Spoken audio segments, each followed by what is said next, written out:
Bonjour et bienvenue dans cette nouvelle vidéo où nous allons plonger ensemble dans l'étude du noyau, un élément essentiel de la biologie cellulaire.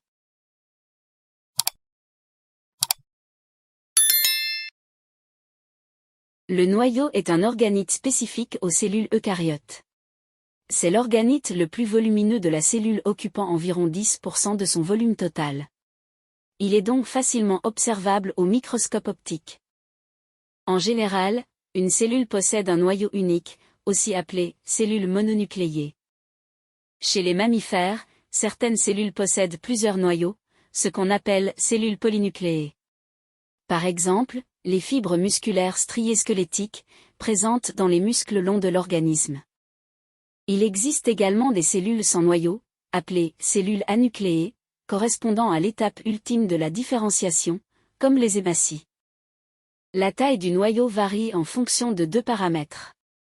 L'activité de la cellule et le type de cellule. Globalement, elle varie entre 3 et 10 micromètres de diamètre.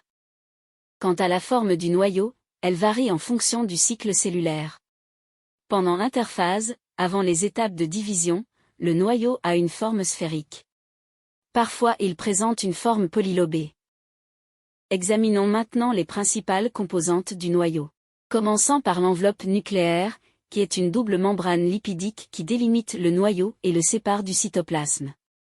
Elle joue un rôle essentiel en la régulation des échanges entre le noyau et le cytoplasme grâce à la présence de pores nucléaires, qui permettent le passage de molécules telles que les ARN et les protéines.